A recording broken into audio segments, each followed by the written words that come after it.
Hello दोस्तों, कैसे हैं आप सभी का परीक्षालय में स्वागत है। लेके आ गए हैं फिर से आज भारतीय स्वतंत्रता संग्राम का अगला सीरीज। आज हम 1857 की क्रांति से आगे देखते जाएंगे, इम्पोर्टेंट क्वेश्चन को देखेंगे, साथ में उसका डिटेल एनालिसिस भी करते जाएंगे, एक क्वेश्चन से जितना क्वेश्चन कवर हो सकता है। ठीक है, तो लास्ट तक बने रहिएगा और अपने दोस्तों के साथ शेयर कीजिएगा। अगर अच्छा लगे तो लाइक कीजिएगा। और इसका पीडीएफ हमारा टेलीग्राम चैनल परीक्षालय नाम से है, लिंक डिस्क्रिप्शन में दे दूंगा, वहाँ से आप इसका डाउनलोड कर सकते हैं। इसका पीडीएफ मैं वहीं पे डाल देता हूँ। ठीक है, तो अभी हम लोग शुरू करते हैं। पहला प्रश्न है कि भारत के प्रथम स्वतंत्रता संग्राम का मुख्य तात्कालिक कारण क्या था। तो भारत के प्रथम स्वतंत्रता संग्राम का मुख्य तात्कालिक कारण ऑप्शन है लॉर्ड डलहौजी की हड़प नीति, अंग्रेजों का धर्म में हस्तक्षेप का संदेह, सैनिक असंतोष और भारत का आर्थिक शोषण। देखिए, अगर मुख्य कारण पूछा जाए तो ये सब कारण था।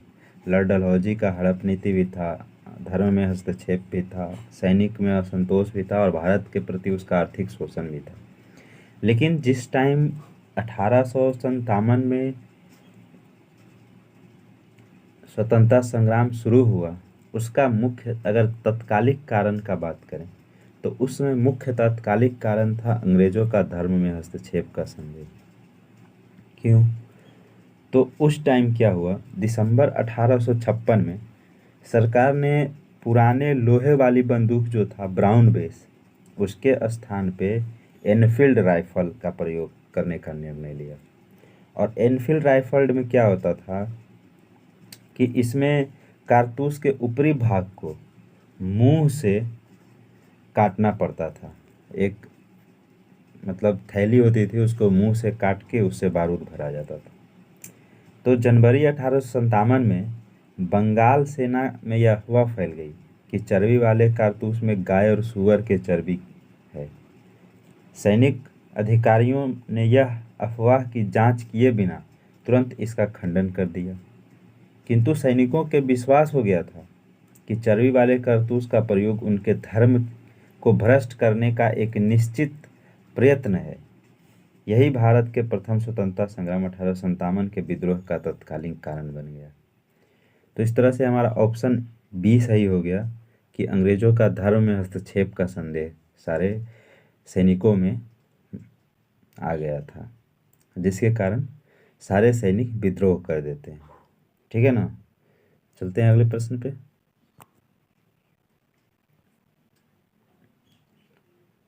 मंगल पांडे की घटना हुई थी। तो मंगल पांडे की घटना कहाँ हुई थी? मेरठ में, बैरकपुर में, अंबाला में, लखनऊ में। तो मंगल पांडे की घटना बैरकपुर में हुई थी, बैरकपुर छावनी। बात है 29 मार्च 1857 को। 29 मार्च 1857। बैरकपुर में सैनिकों ने चर्बी वाले कारतूसों का प्रयोग करने से इनकार कर दिया और सैनिक मंगल पांडे ने अपने एजुडेंट पर आक्रमण कर उनकी हत्या कर दी। इस तरह से हमारा बैरकपुर में मंगल पांडे की घटना हुई थी। ऑप्शन बी हमारा करेक्ट आंसर है।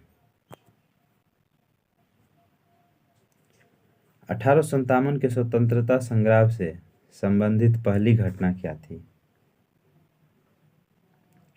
अगर देखा जाए तो 1857 के स्वतंत्रता संग्राम से संबंधित पहली घटना तो ये सैनिकों का दिल्ली के लाल किले पर पहुंचना। सारे सैनिक विद्रोह करके और दिल्ली की ओर चल देते हैं, ठीक है ना।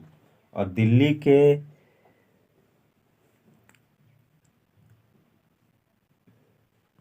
में पहुंच के लाल किला के आसपास घेर लेते हैं। अगर इसका डिटेल में बात किया जाए तो 11 मई 1857 की बात है, समझ गए, 11 मई 1857 के। दिल्ली में मेरठ से आए सिपाहियों के दस्ते ने मुगल सम्राट बहादुर शाह द्वितीय, जिसको बहादुर शाह जफर भी कहा जाता है, से यह अपील की कि सम्राट इन सिपाहियों का नेतृत्व स्वीकार करे। ठीक है। इस प्रकार सैनिकों का दिल्ली के लाल किले पर पहुंचना पहली घटना थी। कानपुर में नाना साहब ने 5 जून 1857 को विद्रोह किया। बेगम हजरत महल ने, अगर बेगम हजरत महल की बात करें तो 30 मई 1857 को प्रारंभ किया अवध में लखनऊ से। और झांसी की रानी की बात करें तो जून 1857 में विद्रोह किया था। वे 17 जून 1858 को शहीद भी हो गई थी, झांसी की रानी। इस तरह से सारे ऑप्शन को हम देख लिए। ठीक है। अब ये क्वेश्चन एक बार पूछा गया है कि 1857 के स्वतंत्रता संग्राम में सबसे पहले विद्रोह कहाँ हुआ था, तो सबसे पहले विद्रोह मेरठ में हुआ था। ठीक है ना, सबसे पहले मेरठ में हुआ था। कब? 11 मई 1857 को। ठीक है, तो ऑप्शन सी हमारा सही आंसर है। अगले प्रश्न पे चलते हैं। 1857 के स्वाधीनता संग्राम का प्रतीक क्या था? तो 1857 के प्रतीक की बात करें, कमल रोटी, बाज, रुमाल, 2 तलवार। तो 1857 के संग्राम के प्रतीक के रूप में सबसे पहले हम लोग कमल और रोटी का प्रयोग किया गया था। ठीक है ना, किसका? कमल और रोटी का। ऑप्शन ए हमारा करेक्ट आंसर है। 1857 के बरेली विद्रोह का नेता कौन था? 1857 के बरेली विद्रोह का नेता कौन था?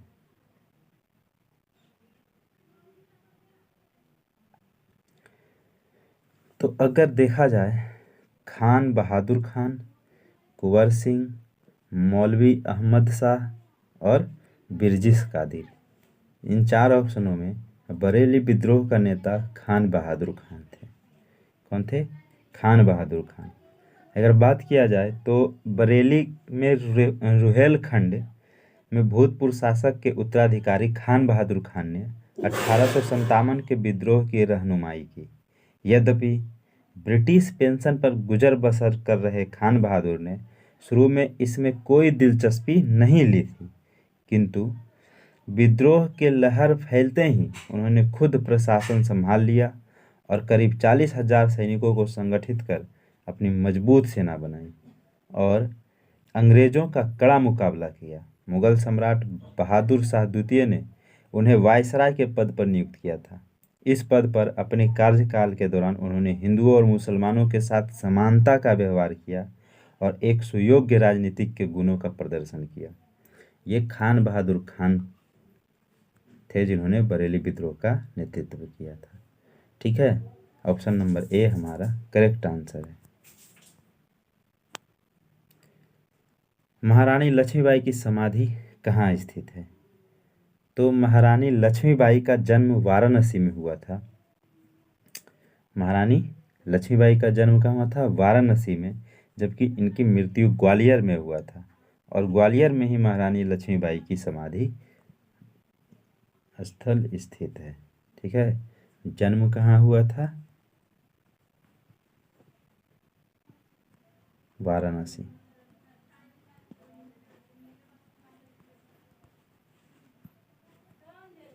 वाराणसी में। ठीक है, आगे चलते हैं। 1857 का विद्रोह लखनऊ में किसके नेतृत्व में आगे बढ़ा? तो 1857 में लखनऊ में किसके नेतृत्व में? तो लखनऊ में बेगम हजरत महल, अवध भी कहते हैं इन्हें, बेगम ऑफ अवध भी कहते हैं। लखनऊ में ये 30 मई 1857 को शुरू हुआ था।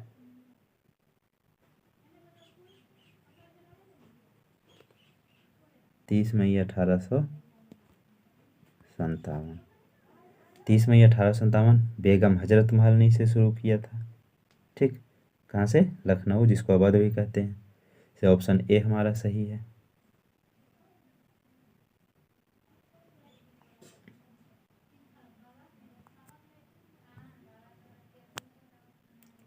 कुंवर सिंह के खिलाफ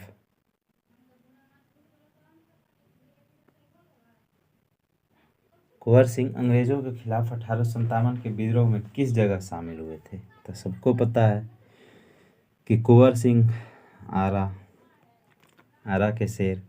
1857 की बात है कि जगदीशपुर में विद्रोह की अगुवाई करने वाले कुंवर सिंह बिहार के तत्कालीन शाहाबाद जिले, जो वर्तमान में अभी भोजपुर है, के जगदीशपुर से संबंधित थे। प्रकृति में उन्हें अदम्य शौर्य, वीरता, सेना नायक के आदर्श गुणों से मंडित किया है। इसी कारण उन्हें सही रूप से विद्रोह के दौरान बिहार का सिंह माना जाता है। उन्होंने शाहाबाद एवं आरा क्षेत्र में अंग्रेजों की सत्ता का तख्ता पलट कर दिया था और अपनी सरकार स्थापित की थी।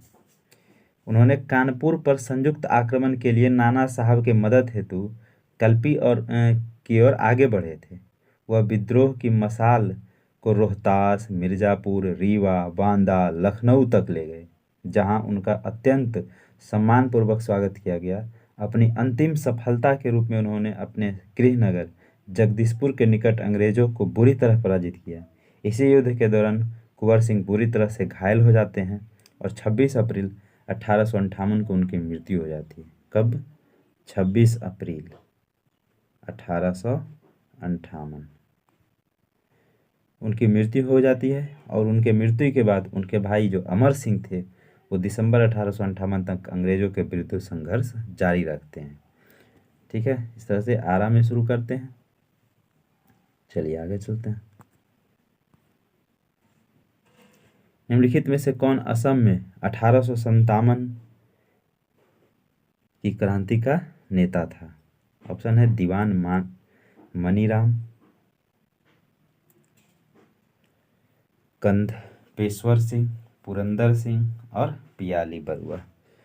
तो ऑप्शन हमारा सही है दीवान मानीराम दत्त। दीवान मानीराम दत्त।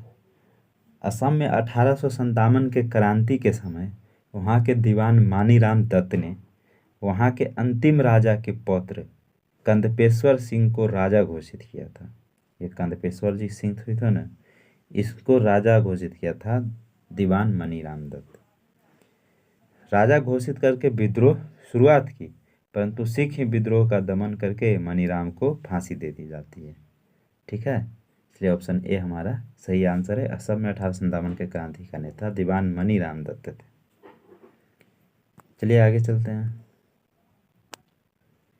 कुंवर सिंह अंग्रेजों के खिलाफ 1857 के विद्रोह में किस जगह, अरे ये तो पिछला क्वेश्चन आ गया।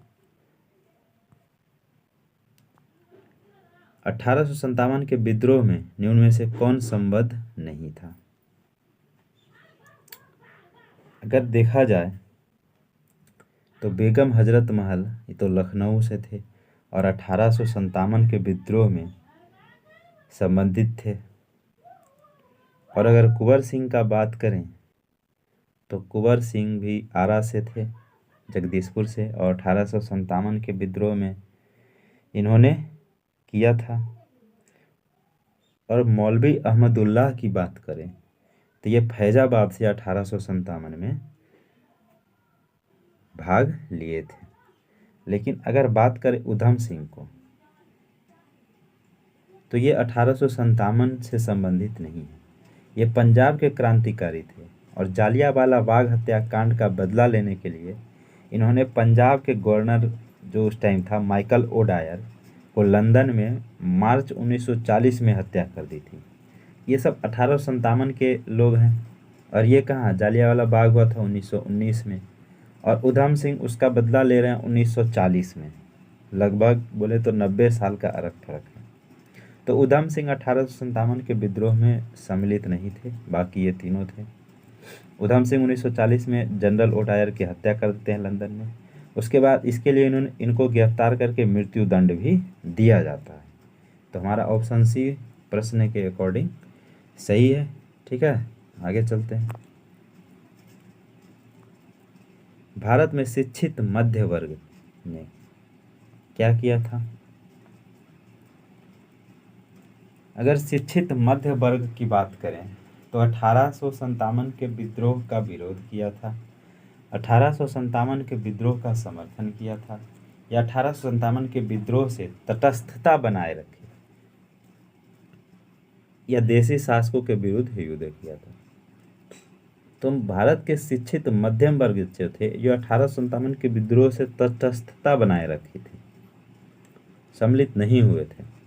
1857 के विद्रोह में शिक्षित वर्ग ने कोई रुचि नहीं ली थी, जो इस महासमर की असफलता के प्रमुख कारण था। ये जो संग्राम हुआ, इसके असफलता का मुख्य कारण था।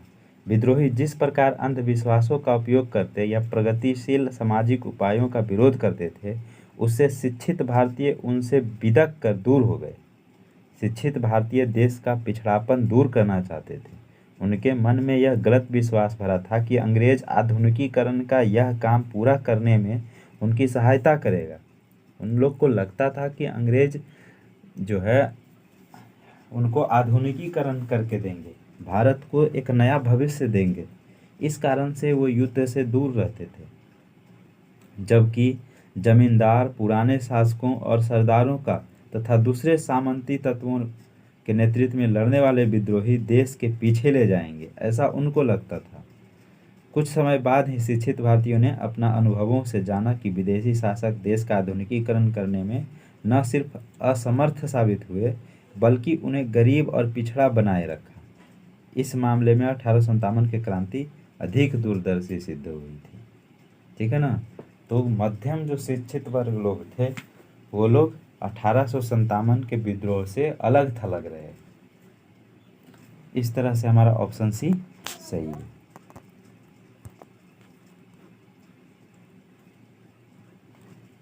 निम्नलिखित वर्गों में किसने 1857 के विद्रोह में भाग नहीं लिया था?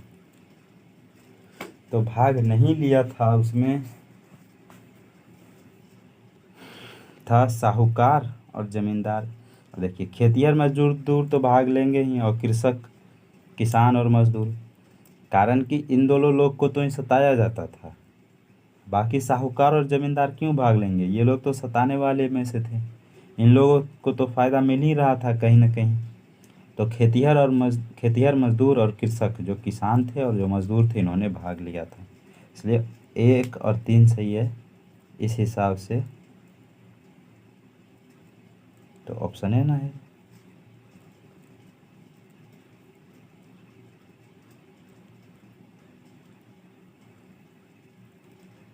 ओ, भाग नहीं लिया है।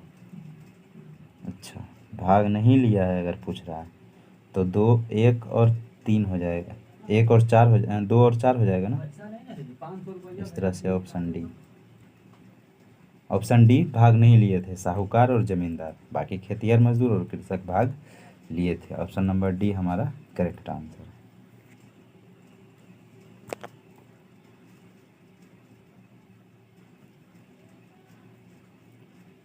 अब 1857 के विद्रोह से बिहार का कौन सा भाग अप्रभावित रहा था? तो अगर देखा जाए तो दानापुर, पटना और मुजफ्फरपुर, आरा तो मुख्य केंद्र ही था 1857 के विद्रोह का। और मुजफ्फरपुर, पटना, दानापुर में भी 1857 के विद्रोह में पूरी तरह से भाग लिया था। जबकि मुंगेर इससे अछूता रहा था। मुंगेर इससे अछूता रहा था। यहाँ पे कोई वैसा प्रभाव नहीं देखने को मिला 1857 के विद्रोह का। तो ओनली 5, केवल 5 हमारा सही उत्तर हो जाएगा। ठीक है, बी हमारा करेक्ट आंसर है।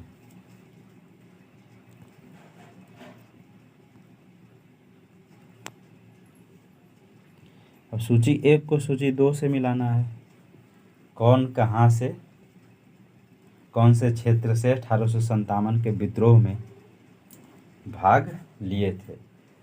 तो अगर देखा जाए तो वक्त खां जो था, वो बहादुर शाह द्वितीय जो थे, बहादुर शाह जफर, उसके सेनापति था।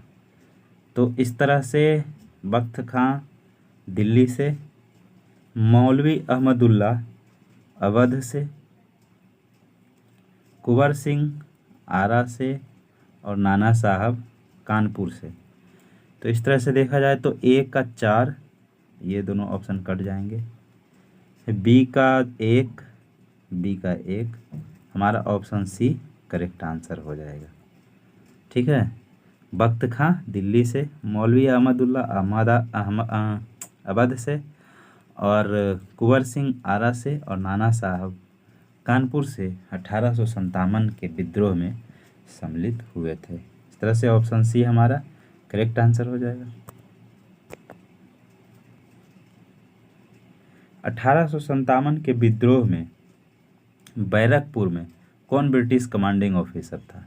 जब बैरकपुर में सैनिक विद्रोह हुआ था, मंगल पांडे ने किया था, तो 1857 के विद्रोह में बैरकपुर में कौन ब्रिटिश कमांडिंग ऑफिसर था? तो ब्रिटिश कमांडिंग ऑफिसर कौन था? ऑप्शन है Henry Lawrence, Colonel Finnis, Sir Hugh Wheeler और हर्से। तो हर्से ही थे जो कि 1857 में बैरकपुर में कमांडिंग ऑफिसर था, हर्से। बात है मार्च 1857 के।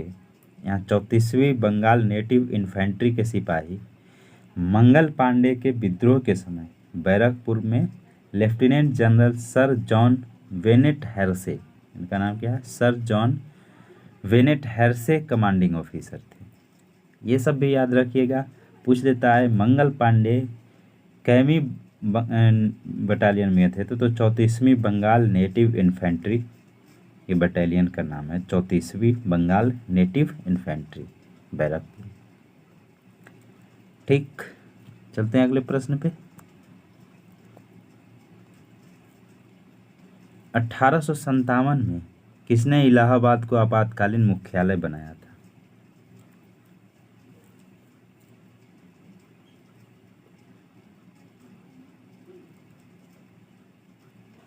तो अगर देखा जाए तो 1857 के विद्रोह के समय तत्कालिक गवर्नर जो था जनरल लॉर्ड कैनी। कौन? जनरल लॉर्ड कैनी इलाहाबाद को अपना तत्कालिक मुख्यालय बनाया था। उसमें लॉर्ड कैनी थे गवर्नर जनरल, उन्होंने ही इलाहाबाद को आपातकालीन मुख्यालय बनाया था। 1857 के विद्रोह के समय ब्रिटिश प्रधानमंत्री कौन था? जिसमें भारत में 1857 की क्रांति हुई थी, ब्रिटेन में विस्कॉन पाल्मस्टन, कौन? पाल्मस्टन ब्रिटेन का प्रधानमंत्री था, पाल्मस्टन। इसका कार्यकाल देखा जाए तो 2 बार ये प्रधानमंत्री बने हैं वहाँ के। एक बार 1855 से 1858, 55 से 58 थे, और दूसरी बार 1859 से 1865। ठीक, लेकिन जब 1857 का विद्रोह हुआ था तो उस समय भी पाल्मस्टन ही वहाँ के प्रधानमंत्री थे, ब्रिटेन के। ठीक है, तो ऑप्शन बी हमारा करेक्ट आंसर हो जाता है। 1857 का प्रथम स्वतंत्रता संग्राम असफल हुआ क्योंकि क्यों हुआ भाई? अब अगर देखा जाए तो 1857 के असफलता के पीछे भारतीय सिपाहियों में उद्देश्य की एकता की कमी थी। सही बात है, उनमें कोई उद्देश्य नहीं था। सब लोग अपने अपने लिए लड़ रहे थे। किसी को अपना सत्ता बचाना था, किसी को अपने दत्तक पुत्र को अधिकार दिलाना था। सबको अपने अपने काम के लिए मतलब था, किसी को कोई एकजुटता नहीं थी सब में। भारतीय राजाओं ने ब्रिटिश सरकार का साथ दिया, ये भी सही है। बहुत सारे सिंधिया के लोग और भी सब, हैदराबाद के निज़ाम, ये सब अंग्रेज को सपोर्ट किया था। समझ गए? ब्रिटिश सिपाही कहीं अच्छे सज्जित तथा संगठित थे। सही बात है। जहाँ हमारे अंदर हम लोग में एकता नहीं था, जहाँ हम लोग में एकजुट नहीं थे हम लोग, वहीं पे ब्रिटिश सिपाही अच्छे से एकजुट थे, संगठित थे, और उनके पास हम लोग से हथियार भी अच्छे थे। तो ये सारे कारण जो उपयुक्त है, सब सही है हमारे संग्राम के असफल होने के लिए। अगर और इसमें देखा जाए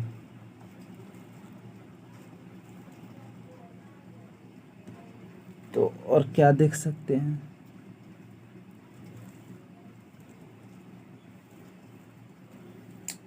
ठीक है, जाने देते।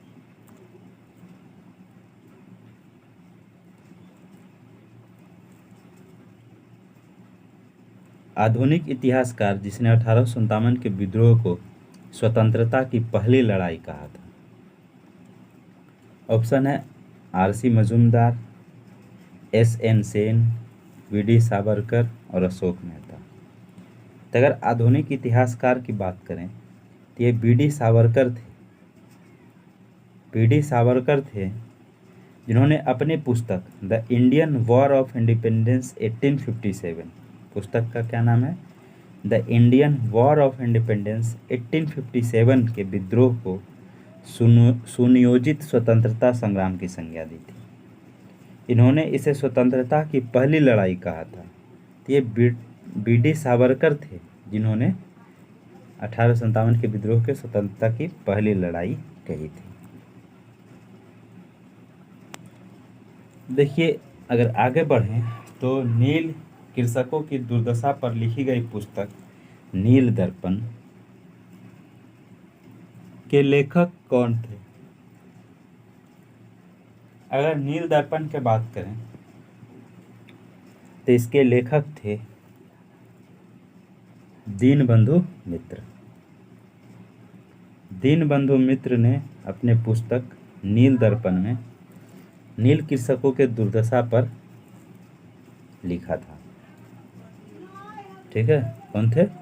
दीनबंधु मित्र।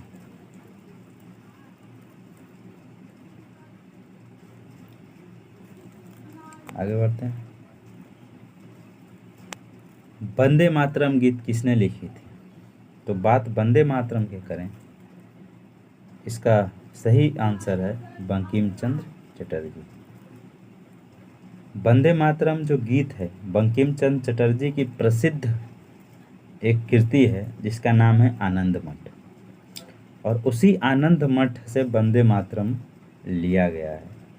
इस उपन्यास का जो थीम है यह सन्यासी विद्रोह पर आधारित है, जो कि 1896 ईस्वी में कांग्रेस के कलकत्ता अधिवेशन में इसे पहली बार गाया भी गया था। वंदे मातरम को 1896 में कलकत्ता अधिवेशन में पहली बार इसे गाया गया था, वंदे मातरम को, और बंकिम चंद्र चटर्जी के आनंद मठ बुक से ये लिया गया है। ठीक है, और ये आनंद मठ जो किताब है ये सन्यासी विद्रोह पे आधारित है। कौन सा विद्रोह पे? सन्यासी विद्रोह पे। ठीक, तो आगे चलते हैं फिर। पागलपंथी विद्रोह वस्तुतः एक विद्रोह था। अगर पागलपंथी विद्रोह का बात करें तो यह गारो का, एक गारो जनजाति है ना, गारो का यह विद्रोह था। पागलपंथी एक अर्ध धार्मिक संप्रदाय था। यह वस्तुतः गारो जनजाति से संबंधित विद्रोह था जिसे उत्तरी बंगाल के करम शाह ने चलाया था। कौन? करम शाह। करम शाह के पुत्र तथा उत्तराधिकारी टीटू धार्मिक तथा राजनैतिक उद्देश्यों से प्रेरित थे, जिसने जमींदारों के द्वारा मुजारों पर लिए गए अत्याचारों के विरुद्ध आंदोलन किया था। ठीक है, कहाँ का? वह इतना शक्तिशाली हो गया कि स्वतंत्रता सत्ता का प्रयोग करने लगा और प्रशासन को चलाने के लिए एक नए न्यायाधीश, नए मजिस्ट्रेट और एक कलेक्टर नियुक्त किया था। तो पागलपंथी विद्रोह गारो जनजाति से है। ठीक है, गारो जनजाति से।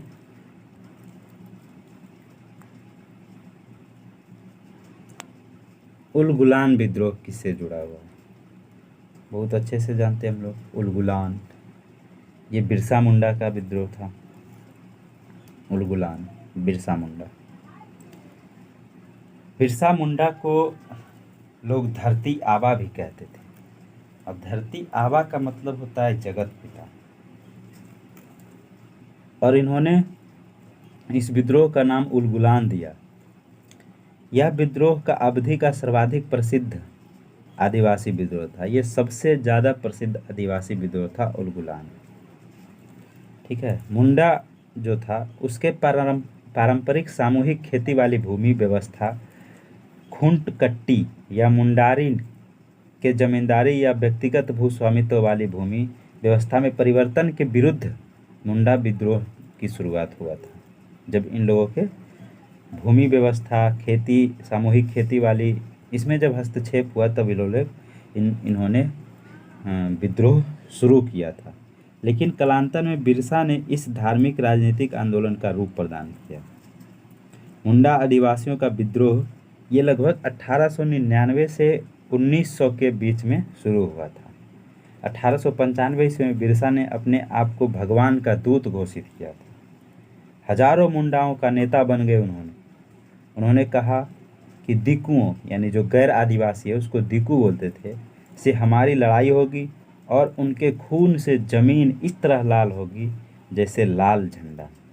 1899 ईस्वी में क्रिसमस की पूर्व संध्या पर बिरसा ने मुंडा जाति का शासन स्थापित करने के लिए विद्रोह का ऐलान किया। लगभग 6000 मुंडा तीर तलवार कुल्हाड़ी लेकर बिरसा के साथ हो गया था। लेकिन बिरसा को 3 मार्च 1900 को चक्रधरपुर, याद रखिएगा ये सब नाम, चक्रधरपुर के जाम कोइप जंगल से गिरफ्तार किया गया। कब? 3 मार्च 1900 को। और 9 जून 1900 को जेल में ही उनकी मृत्यु हो गई। विद्रोह कुचल दिया गया, बिरसा अमर हो गए। इस तरह से हमारा उलगुलान जो है वो बिरसा मुंडा, इनका कर्म क्षेत्र रांची था। कहाँ? रांची।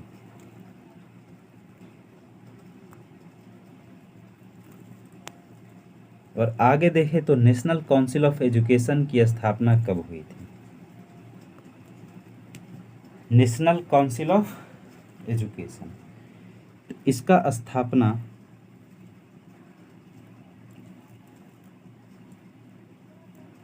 राष्ट्रीय शिक्षा के क्षेत्र में सर्वप्रथम वर्ष 1905 में रंगपुर नेशनल स्कूल की स्थापना हुई। और देखा जाए तो 16 नवंबर 1905 को कलकत्ता में एक सम्मेलन का आयोजन किया गया और इस सम्मेलन में राष्ट्रीय साहित्यिक, वैज्ञानिक और तकनीकी शिक्षा देने के लिए राष्ट्रीय शिक्षा परिषद नेशनल काउंसिल ऑफ एजुकेशन की स्थापना करने का फैसला हुआ। और इस तरह से 15 अगस्त 1906 को राष्ट्रीय शिक्षा परिषद की स्थापना कर दी गई। ठीक ना? 15 अगस्त 1906 को national council of education. Option D हमारा करेक्ट आंसर। निम्नलिखित में से किसने महाराष्ट्र में प्रार्थना समाज की स्थापना की थी? अगर देखा जाए तो प्रार्थना समाज की स्थापना 1867 ईस्वी में बंबई में आचार्य केशव चंद्र सेन की प्रेरणा से आत्माराम पांडुरंग द्वारा की गई थी। आत्माराम पांडुरंग किसके प्रेरणा से? केशव चंद्र सेन के प्रेरणा से। कब हुई थी? तो 1867 ईस्वी में हुई थी। और उसके बाद देखा जाए तो 1869 ईस्वी में महादेव गोविंद रानाडे इस संस्था से जुड़े और उसके मुख्य संचालक बने। इस संस्था का प्रमुख उद्देश्य जाति प्रथा का विरोध, स्त्री पुरुष की विवाह की आयु में वृद्धि, विधवा विवाह एवं स्त्री शिक्षा को प्रोत्साहन देना। रानाडे का सामाजिक सुधार आंदोलन 19वीं शताब्दी के अंत तक सफलतापूर्वक जारी रहा। ठीक है, ऑप्शन ए हमारा सही आंसर। किसने 1873 ईस्वी में सत्यशोधक समाज की स्थापना की थी? तो सत्यशोधक समाज की स्थापना 1873 ईस्वी में ज्योतिबा फूले ने किया था। 1873 ईस्वी में सत्यशोधक समाज की स्थापना ज्योतिबा फूले के द्वारा तो की गई थी। इनका जन्म 1827 में हुआ था। अगर ज्योतिबा फूले के बारे में देखें तो 1827 में एक माली के घर में हुआ था। किसके घर में? माली के घर में। इन्होंने शक्तिशाली गैर ब्राह्मण आंदोलन का संचालन किया। गैर ब्राह्मण आंदोलन। इन्होंने अपनी पुस्तक गुलामगिरी इनका एक पुस्तक है, बहुत बार पूछा गया है गुलामगिरी किसने लिखा है। गुलामगिरी एवं अपने संगठन सत्यशोधक समाज के द्वारा पाखंडी ब्राह्मणों एवं उनके अवसरवादी धर्म ग्रंथों से निम्न जातियों की रक्षा की आवश्यकता पर बल दिया है। ठीक, मुख्य रूप से ये सत्यशोधक समाज जो है ब्राह्मण के विरोध में किया गया एक आंदोलन था। ठीक है, आगे चलते हैं।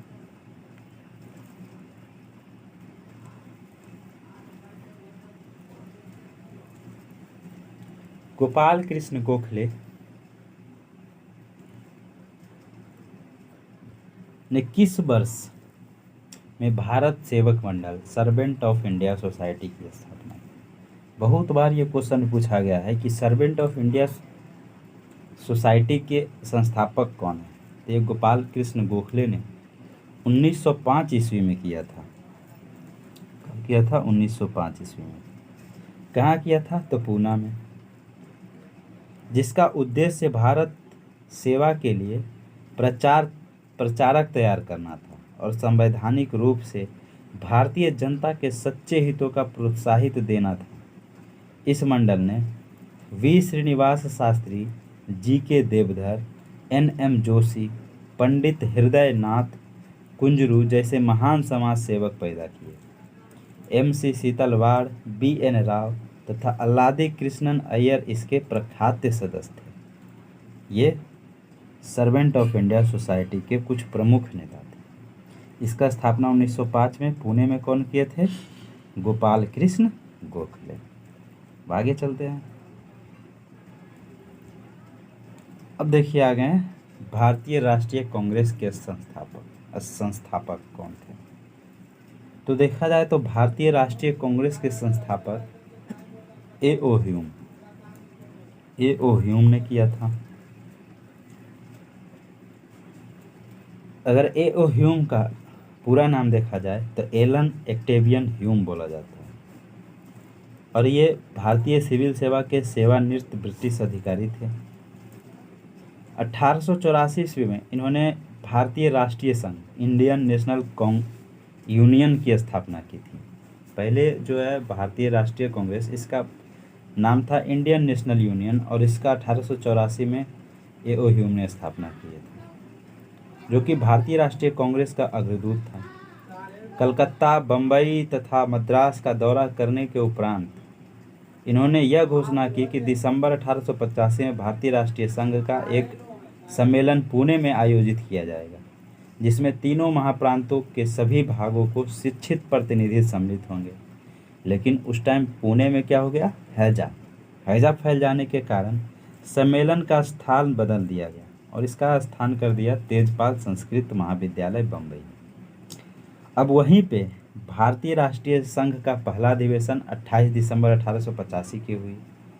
इसी सम्मेलन में दादा भाई नौरोजी ने के सुझाव पर इस संगठन का नाम बदलकर भारतीय राष्ट्रीय कांग्रेस कर दिया गया।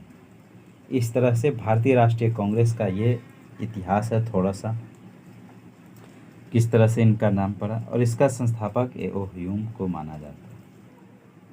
ठीक है, तो इस तरह से हमारा ऑप्शन बी एक राइट आंसर है।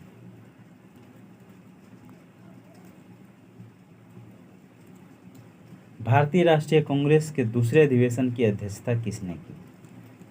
तो भारतीय राष्ट्रीय कांग्रेस के दूसरा अध्यक्षता दादा भाई नौरोजी ने किया था।